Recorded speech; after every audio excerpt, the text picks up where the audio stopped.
Hello everyone! Welcome sa ating YouTube channel, and for today, I decided to water yung aking mga succulents, but instead of just literally watering them, I decided na mag-bottom watering sa kanila and at the same time, mag-fertilize na din, especially that yung ginagamit nga nating fertilizer is water soluble one or yung nadidissolve nga sa tubig.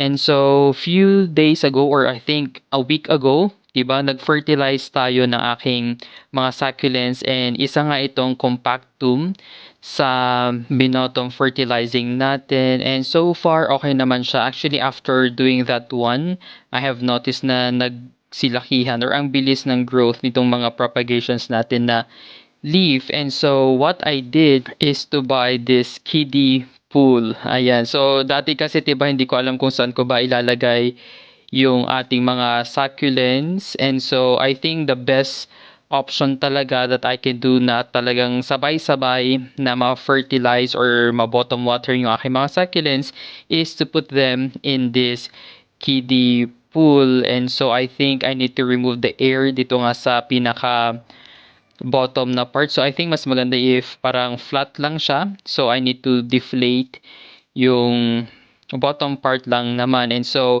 I have here yung ating pinakamalaking pot. So this one is a 12-inch or 13-inch na pot.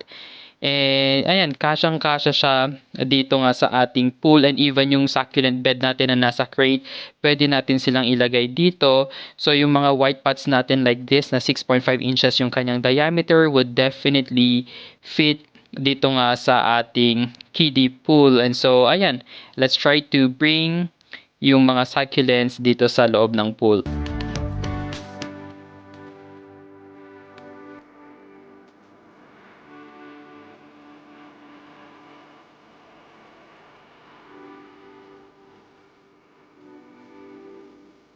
Bale, ito pala yung ginagamit natin na fertilizer. This one is the 888 NPK with magnesium. And yung mga bumili sa atin ng ganito before na madamihan like 1 kilograms, you can just simply put it in a container like this. So as long as hindi siya nababasa, then you can use it for a year or even more than a year. Basta store nyo lang siya ng mabuti.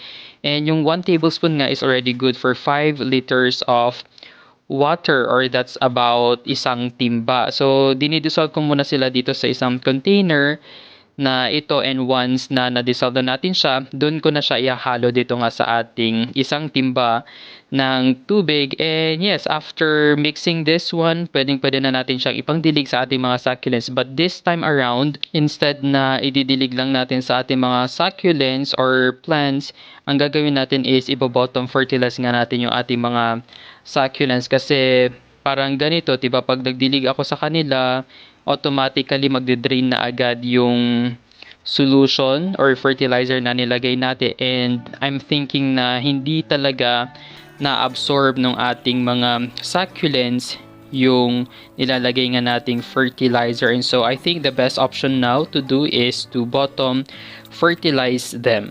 Ayan, ganyan lang. But of course, you have to remember na pag magbo-bottom fertilize kayo ng inyong succulents na using this one, you have to be extra careful with overwatering, kasi at the end of the day, syempre, yung fertilizer natin is nakahalo nga dito sa ating water, and pag nasobrahan naman yung pag bottom watering natin sa ating mga succulents, then ang problem natin would be yung overwatering. And so I will be leaving yung aking mga succulents dito sa pool for about 36 hours only. So yung mga succulents ko naman are not dehydrated or severely dehydrated, and so I'm just giving them enough time para talagang ma-absorb nila yung nutrients na nandito nga sa ating solution. And by the way, parang almost a month na din since the last time na nagdilig ako sa ating mga succulents. Kaya perfect lang na mag-bottom watering tayo sa kanila. Pero yun nga, matrabaho siyang gawin, as in literally sobrang daming oras yung kailangan natin if we're gonna be doing this one. And yung pool na to cannot really accommodate all of my succulents. So definitely I will be making several batches. Pero it's gonna be worth it naman as long as maging mas healthy pa, mas lumaki pa yung ating mga succulents. especially yung mga talagang matagal nang nakapat dito nga sa kanilang white pot. So instead of repotting and changing their potting mix, I just decided to fertilize them, 'di ba? Kumbaga giving them the nutrients na kailangan nila. And so it's early in the morning. Ayan, so here is an update. So about 12 hours na silang nandito sa ating pool with fertilizer, and so far so good naman. I cannot really see any something na kakaiba sa kanila. They are just the same as last night, but definitely in few days time dun nga natin makikita yung parang pag-glow ng ating mga succulents. And so we will be leaving them here all day long, then tomorrow babalikan natin ulit sila if ano ng update.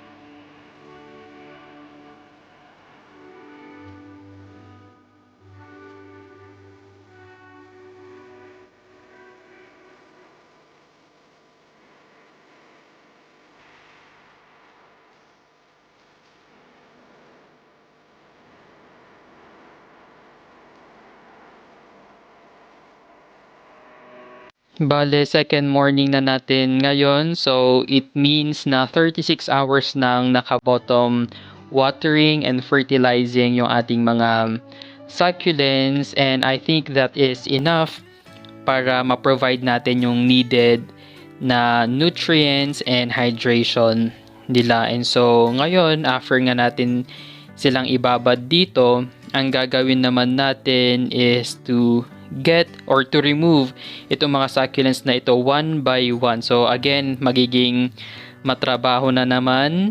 And then after nga nating tanggalin itong batch na to, we're gonna be putting in another batch. Then yung process would be the same thing. So after nating mag-fertilize, ibabalik na nga natin sila dito sa kanilang original na location. So this one is our succulent table, and at times they are receiving morning sunlight or afternoon sunlight. Then sometimes naman nakaka-receive sila ng parang partial na sunlight lang. So ayan, ang dami pa nating succulents na kailangang i-fertilize, and it's something na hindi naman natin gagawin lagi. And idagdag ko lang pala, so pag tag-ulan, most of the time ang ginagamit ko is rainwater, but since nga wala akong rainwater as of now or as of today, kaya yun nga, hinahaluan ko ng fertilizer yung tubig na pinangdidilig ko sa kanila. Ayan, so this one is already the second batch ng ating mga succulents. So same thing, we will be leaving them here for 36 hours.